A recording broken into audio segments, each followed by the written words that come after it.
Good morning, everybody. Morning, It's a race. It's Thursday, September Thursday. 27th. So, Andrew, people are listening to us. I know we have an audience. Okay. Okay. You go. Okay, well, it's Thursday, September 27th, 2023, and welcome to the Victoria Real Estate Show. We have today Jane Johnston of Remax Camosun, myself, Andrew Plank of Royal LePage, and we have also Begum. I forgot to ask her how do you pronounce her last name. Erlamaz. She's gonna come on and correct me very, very well. And she's here. Ace's Landscape. Yes. Yeah. So she's going to be talking to us about creating a sustainable garden with the recent droughts that we've been having every summer. She's been looking at how to create a garden that you can attend to without having to water so much. Yeah, so, really important stuff. All right, so let's get started. And here we go. Wrong one. There we go. All right. We'll start with talking stats, and then we'll bring Begum on to talk sustainable gardening. Yeah. Okay. So, go ahead. Okay, so today, actually, I think we said 27th, but it's actually the 28th. Oh, sorry. Yes. And it is, so we had 290 new listings in the last week come live. Compare that to exactly 290 in the week before. So even Steven. I don't know where that saying comes from. Anyway, pending 121 listings went pending versus 127 the week before. So slightly less in this last week. Not significantly less. Price decreases 141 versus 158 the week before. Still a lot of price decreases we're seeing. Definitely quite a few price decreases. A lot of sensitivity in the market. 4 price increases both weeks. 2 back on markets both weeks. 160 properties transacted versus 184 the week before. 35 properties expiring. Not everything sells. We say that. Versus 46 the week before, and people withdrew. 6 of the listings on market were withdrawn versus 4 the week before. Yeah, so there's a lot of pressure right now for people to get their houses sold by the end of the year. Anybody who's on the market probably will get preferred closing by end of the year. There are some who will want to close it in January or February, but that's not very usual. And people try to avoid the deepest, darkest of winter for a move for multiple reasons. Christmas season, or that holiday season for one. A lot of people are distracted. It's just dark. The days are shorter. It's cold. It's wet. Sidewalks are slippery when you've got moving trucks and people. So yeah, it's kind of like not the best time. Yeah. So, but we have a list to sale ratio of 41% here. So we're still in a slightly seller's market, but I will say, we're finding just pricing it's slightly high. It's a very price sensitive market, and buyers are waiting. And I'm like, this is a nice place. And I'm really finding some listings are taking a moment before they sort of reach the audience, and it's sort of like there's a pause after listing. Other properties just aren't getting any love.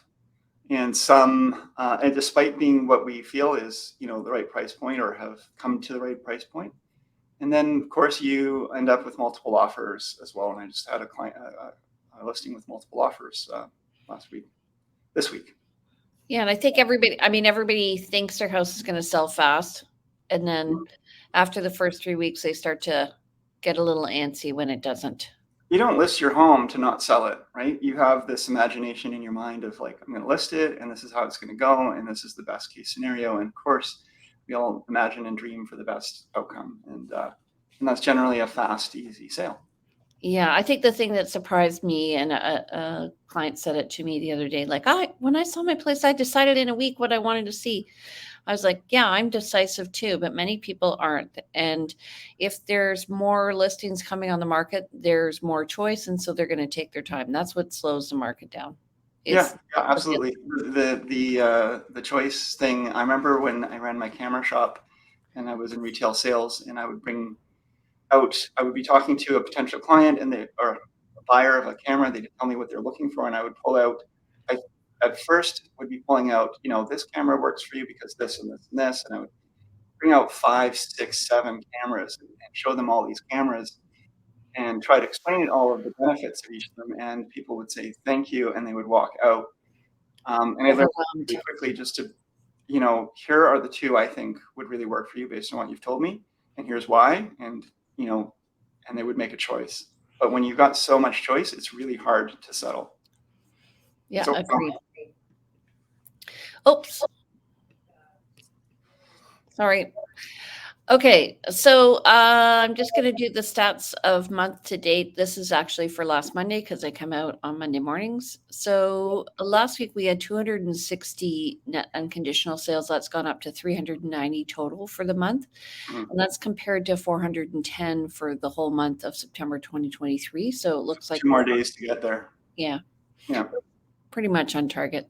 Yeah. New listings last week we were at 743, and this week we're at 1,044. That's compared to 1,155 for September of 2022. So we're down year over year. And last year, I think we were still down as well. Active listings were at 2,659. So this is probably the highest I've seen in a long time, and that's compared to 2,300 year over year for September. Yeah, and I just want to point out when we look at new listings, 1,044 in September 2023 versus we had more listings coming on in September 2022, but we had lower inventory of 2,300 in September 2022. We had more inventory coming on, but we also had it selling much more quickly, and it just kept that inventory low. Here we have less inventory coming on, and our inventory is growing. It does really show us that we are in a slower market.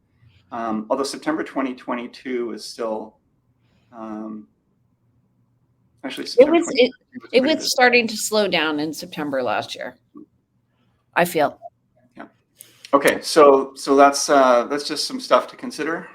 Let's move on to next slide. Okay, so I just want to welcome Begum. She is with Oasis Landscape.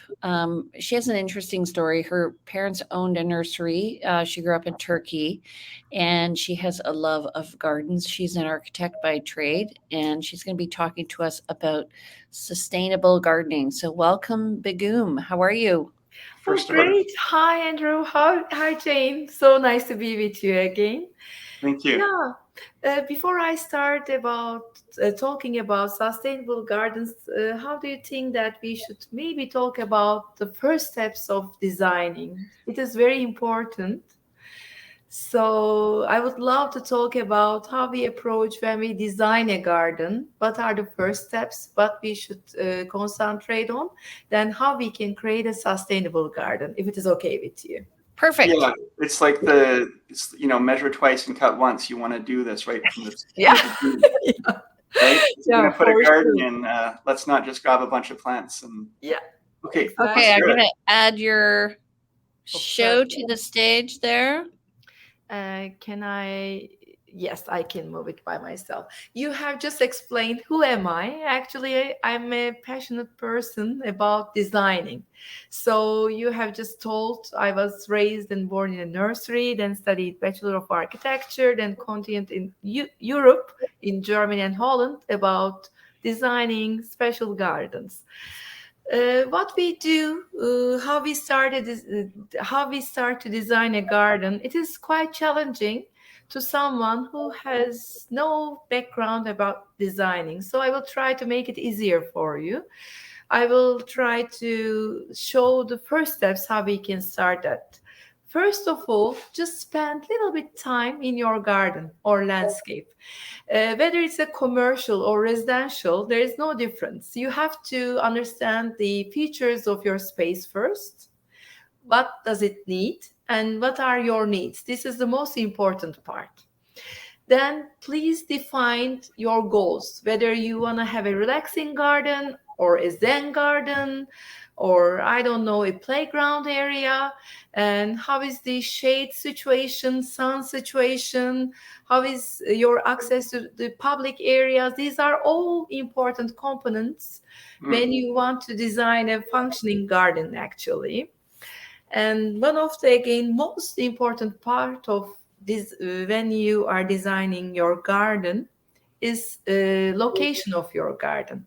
Whether I mean, if you have a, for example, sitting area in the west side, unfortunately you won't be able to enjoy your afternoon time or evening time. One thing I've noticed when I show a house, I'm always talking about where the sun is and how people are going to be using the property. So, I mean, I personally really love a house that has an east-west facing, like Yes. front and backyard, so that you have morning sun Choice. and afternoon sun. Yeah, and you have shade too. Yeah. Yeah. Yeah. Exactly. And it is very important also when you design your garden, Jane, you have to be aligned with the nature. Mhm. Sun, shade, wind. Wind is also important. I'm sure you have so many houses which has some fire pits area, which is a part of enjoying your garden. If you place it in a very windy corner, you won't be able to enjoy it anymore. So these are very important small details that you have to consider. Mhm.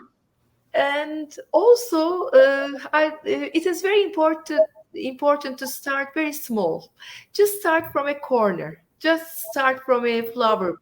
I mean, it doesn't have to be a whole design altogether. Enjoy your steps. This is what I would suggest to, I mean, designers. Because if you start from everywhere, it will be quite complicated for you if you don't work with a professional. So I would suggest everyone to start step by step. And it is again very important to choose right plants, and scale wise, I mean color wise, and also very important to choose endemic plants. Yeah, Jay. So do you also look at height of the plants and like going from low to high? I noticed that you work a lot with circles as well. Mm. You are amazing. You are always one steps before me. Anyhow, I mean, yes, scale is very important. We are always trying to create three-dimensional outlook of a garden, because if you stay in two-dimensional, the garden will not going to speak to you, or you won't be able to enjoy it in a right way. So the next step is again scale and proportion, as you have just asked. There is a small house, as you can see. It is your decision again, which kind of proportion you want to see. But the balance of proportions are very important. And also in the garden itself, scales is again should be aligned with itself, whether it is symmetrical or asymmetrical, whether, I mean, color combination is also very important. Height combination is very important. In the second picture, you can see how you can combine your plants in a three-dimensional way. And also in the third scale, how you can combine it with color wise. So these are all the steps that you should consider. But it comes with the time. It is so easy when you have one time this practice. It is so easy to continue with that rules, let me say, or principles. According to my opinion, it is very important to create a focal point too in your garden. I mean, it could be a nice flowering tree, or a nice water feature with some architectural pieces, or Mm. a nice sculpture. You can, I mean, experience it too. There's a gateway here as a sculpture. So, or you can just use plants as a sculpture too. It is a focus point again. You're creating living art here. It's amazing. I mean, having studied some photography and been having that as a hobby and interest for years, and reading about composition and also color theory and so forth. It all plays into all of these decisions as well. And the eye, if it doesn't have something to land on, um, it's a little bit nerve wracking.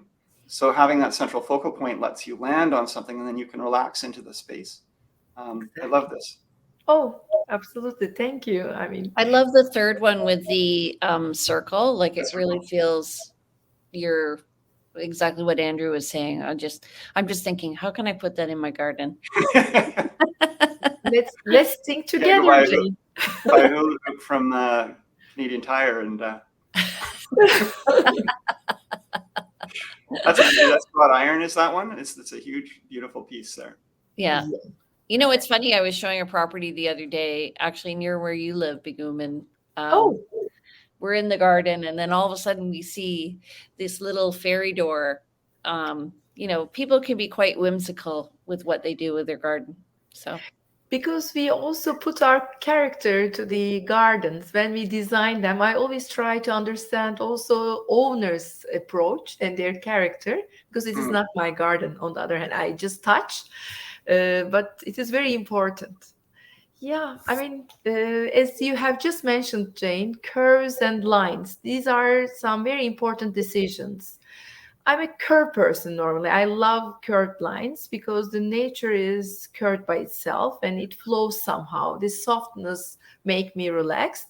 But Mhm. when it's a commercial building, sometimes we just need to use very straight lines, which is align again with the design. It depends on the size and the proportion and the need of the again architecture.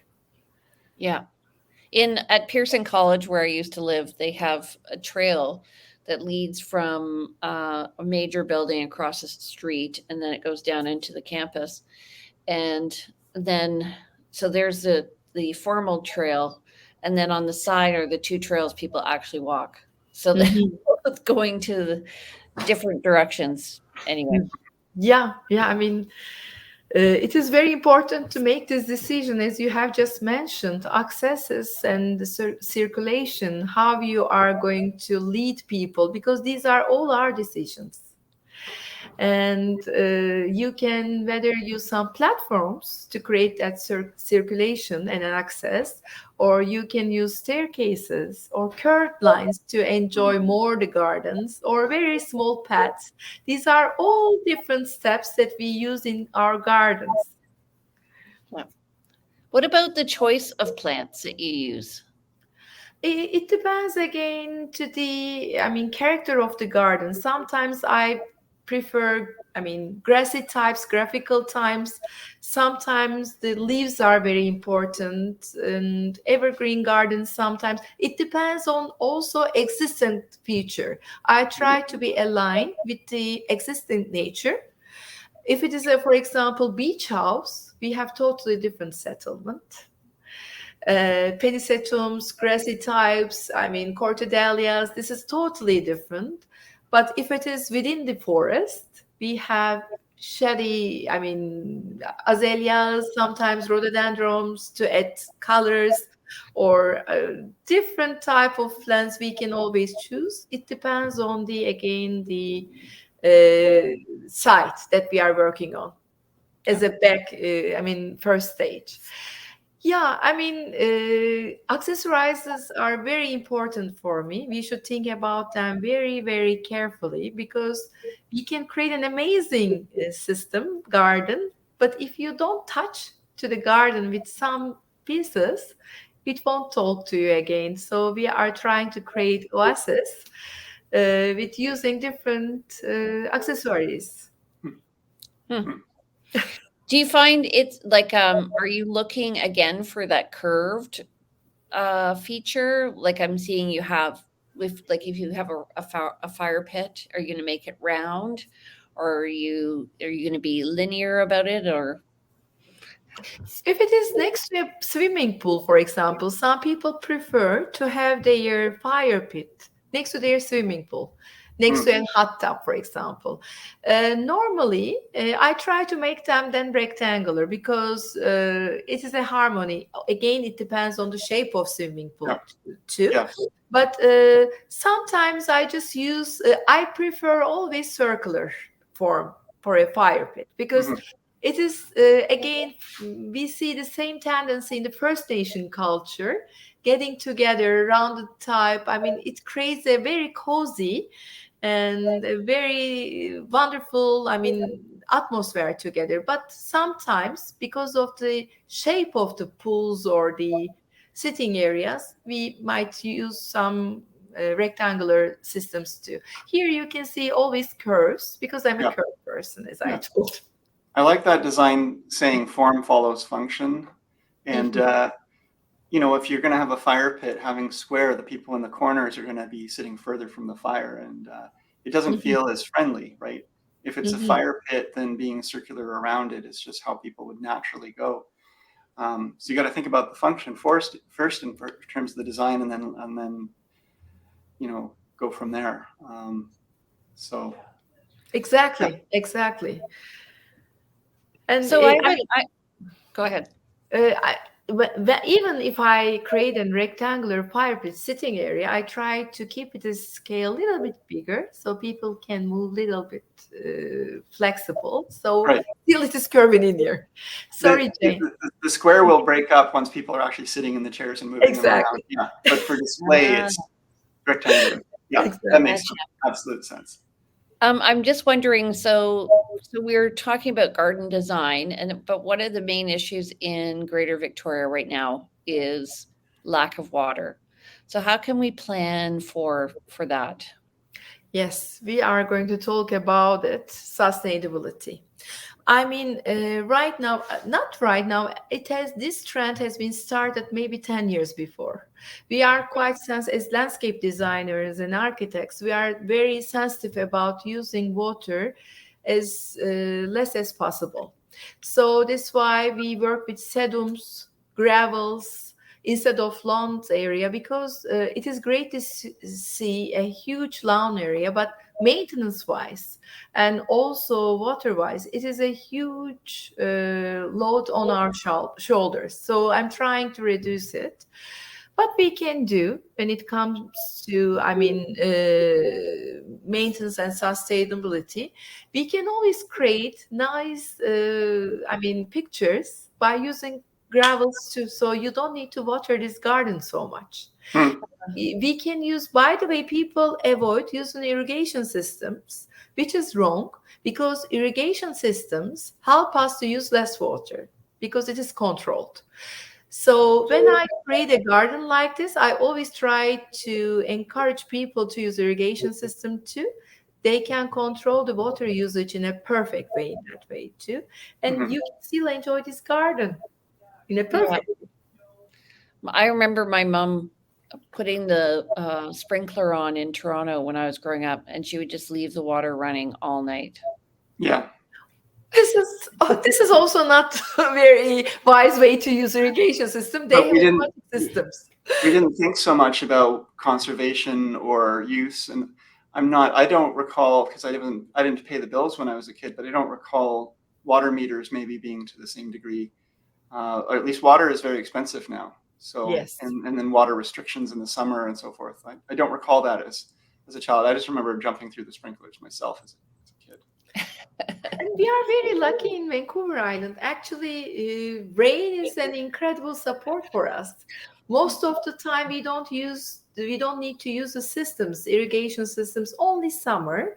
But when we design a sustainable garden, like I mean, in the pictures, we don't need to use irrigation systems so much too. Mm. Yeah. Yeah. And I was up in Shawnigan, and this guy was telling me the lawns were all brown. He's like, "Well, don't cut the lawn so short because the longer the blade that's sticking up, the longer the root that's sticking down. So cut Mhm. it less short so that you have to water it less." Yeah. Right. Right. Mm. Little tricks like that. Mm-hmm. Mm. Mm-hmm. Can you Oh, tell me, going back to that last slide, I just noticed, would you ever put that kind of gravel on a rooftop deck, or is that really not a good idea?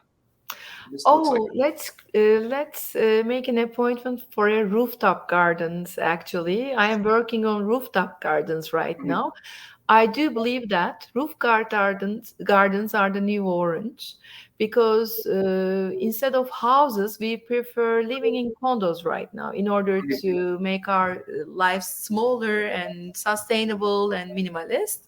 So people need some places to get together instead Yeah. of using maintenance stuff. Air conditioning stuff and that kind of stuff. I try to avoid them in a corner. So I create living areas with gravels, sedums, Mm. and some shrubs. And I have wonderful renders about that, which is coming in Langford on Gulfstream. Okay. New apartment buildings. So we will have a different kind of neighborhoods in the future. Oh, Cool. neat. Yeah. And these are all easy ways to create living spaces, and these are all applicable to the rooftop gardens too. The I mean we have to be very be careful with the statics.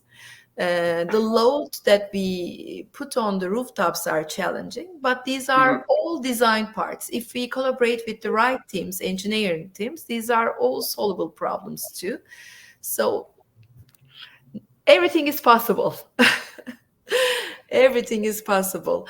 And when we are facing our landscape, right now, there are so many conferences about passive houses. Hmm.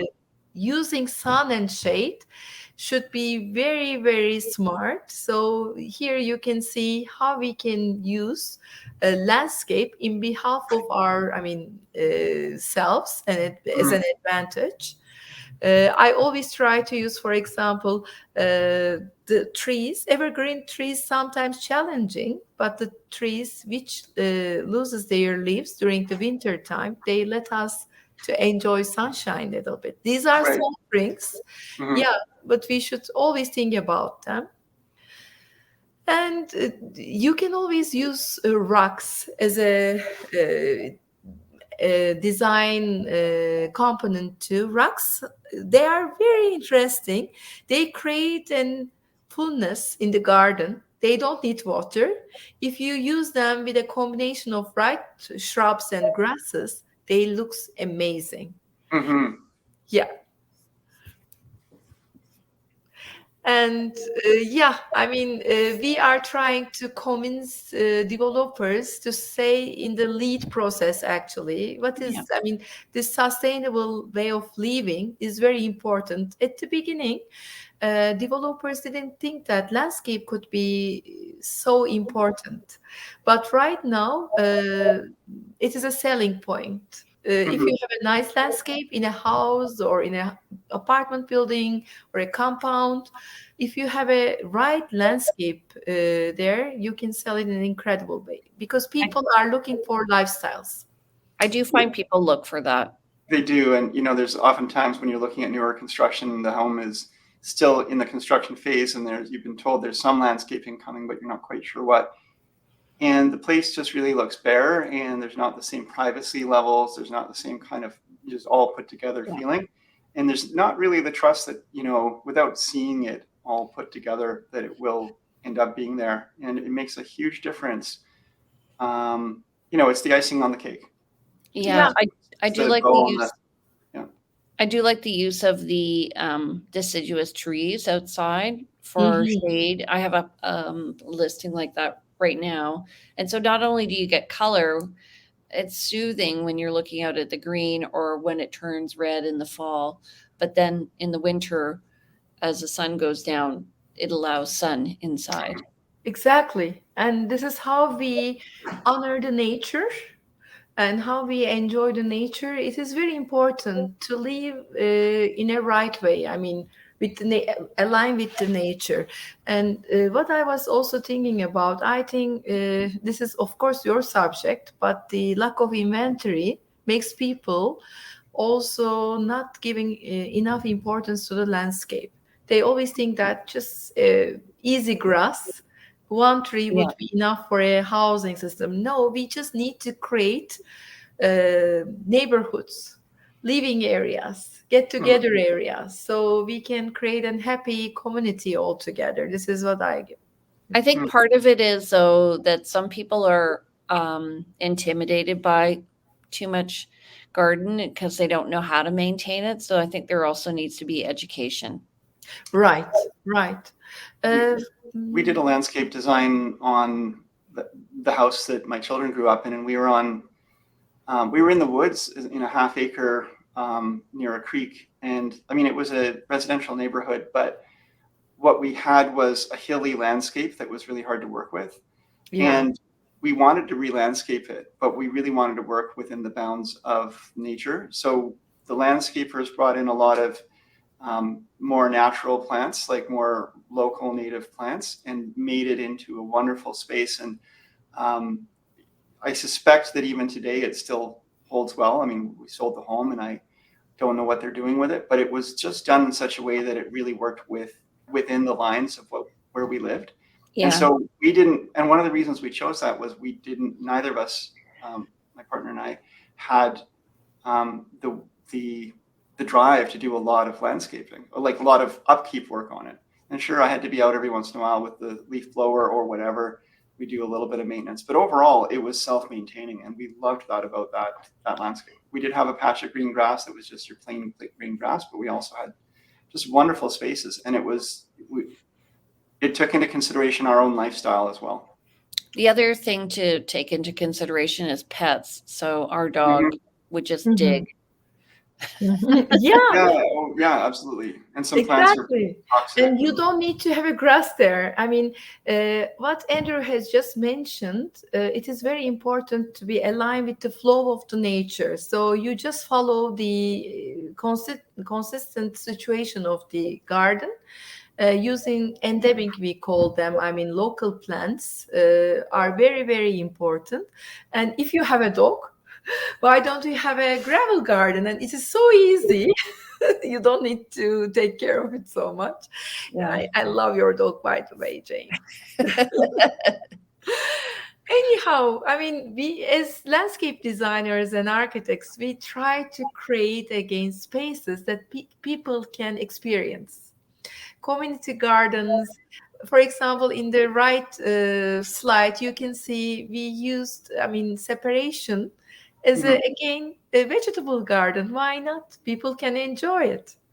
Yeah, they're getting more popular, and people can use like either define or work together, or Mhm. define their own space, and yeah, have a sustainable living. I'm actually in Vancouver right now, and Oh, I don't know if you can see, there's a garden. Oh yeah. oh, yeah. There's Yeah. a couple of them. Isn't that amazing, Jane? Yeah. Yeah, So interesting. It's nice to see it in like working, people liking it. Yeah, exactly. using it. And I think also for employment. So having a space where your employees can go during the day that doesn't have to be inside an office to work is awesome. Yes, Yeah. people need that. Well, there's that whole talk of These are forest escape points in that they nature. can enjoy, actually. So people do need that. Mhm. Yeah. Okay. So, Begum, how do people get in touch with you if they want to learn more about working with you? Actually, we have thank you. We have a website. This is maybe we can also share my website too. This is my, Sure. I guess, email. Uh, Hold on, I'll get it. oasislandscapedesign.com. And we have special offers on our websites too. I encourage them to follow up our website. Sometimes we have surprises for the people who wants to change Okay. their life, actually. Yes. Actually, it's .ca. .ca, sorry, yeah. The Oh, oasislandscape.ca. oasislandscape.ca. Okay. So Yeah. your phone number, if someone wants to reach out to Begum, is 236-882-3051. That's 236-882-3051. Email Yes. bgmtarim@gmail.com. Yes, they But can also this will reach out probably from the be website. Yeah. Oasis. Okay. Oasis landscapedesign.ca. Yeah. Thank you, Andrew. All right. Thank you, Begum, for coming today. I learned a lot. And, I would say maybe your motto should be landscaping with a heart. Oh, Jane, thank you. This is very, very nice. Thank you. Thank you, Sweet. Andrew. Thank Yeah. you. It Thank you was so much. amazing to start my day with you. Oh, wonderful. Yeah. Yeah, Thank absolutely. All Thank right. you So so much. if you guys want to change your garden, change your life, contact Begum. And thank you. We'll chat with you soon. Okay. Bye-bye. Bye. Bye, everybody. All righty. So let's just go over our needs and wants, Andrew. What do we have? Ooh, well, we did just sign up the listing on home at 904 Garthland. It will be coming up mid-October. Price is 1.1 million. It is 3 beds, 2 baths up, with a 1-bedroom suite down below. Shared laundry. Larger lot. It's landscape in the back, goes up a bit of a hill. It's kind of nice. Built in 79, I believe, but has updated, somewhat updated upper space. And again, a nice little suite for someone. So yeah, that should be good. We just reduced price on my listing on Pandora Street to $750. That was last week, but we'd love to get some more people through. Beautiful townhouse, good size, over 1,400 square feet, 2 beds, 2 baths, with a big flex space and a single car garage. Pardon me, really on the lookout for a home. I mentioned this in the past as well, but a home. We've changed a bit of where we're looking, but Oak Bay, Fairfield would be the preference. We'll look some other areas, maybe Esquimalt if it's along the water. Up to 2 million, maybe a little higher with a suite. Really looking for a family home near really good schools. Okay. Yeah.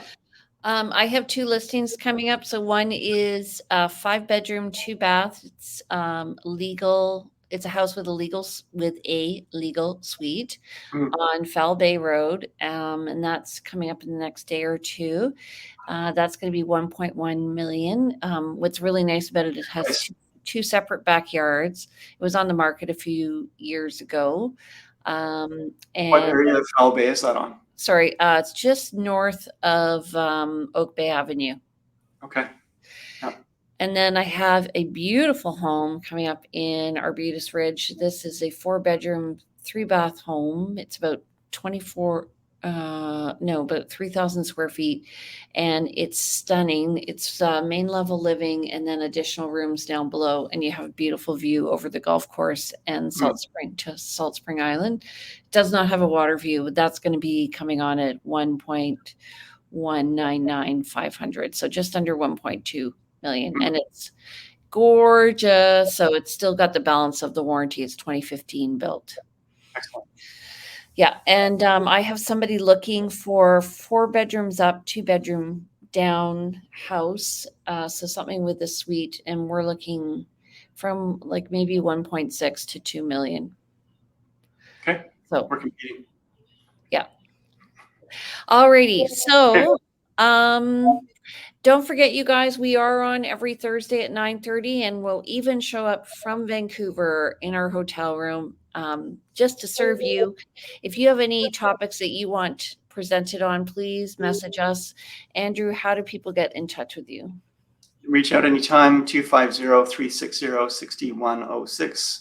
Email info@andrewplank.com. And again, the website, andrewplank.com. So the theme is andrewplank.com. And Vibe Real Estate Group. At the Vibe Real Estate Group. Okay, and if you want me, you can reach me. I'm Jane Johnston. You can reach me at 250-744-0775. My email is briarhillgroup@gmail.com. And you can reach us on our website, which was revamped at briarhillgroup.com. You can also watch these shows and more at victoriarealestateshow.com. And you can follow me on Instagram at realtyteacher_Remax_Victoria. And I have one piece of exciting news. We just found out yesterday that so far we're number 38 in the top 50 of small teams of Remax of Canada. Remax Canada, congratulations in the top 50. Wonderful. Yeah, we're really happy. Way to go. So thank you, everybody, for watching us. We appreciate you, and we appreciate your continued referrals and references to your friends and family. Without that, Andrew and I, not be doing the work we do. So thanks. We appreciate you folks. And thanks for tuning in today. All right. Take care. Have a great weekend. See you later, Jane. Have fun in Vancouver. I'll be hopping the ferry over there myself, but for different reasons. Jane's there at a REMAX conference. I'm going to I think watch a football game and visit some family. So okay. Yeah. Have a great time. Bye. Bye.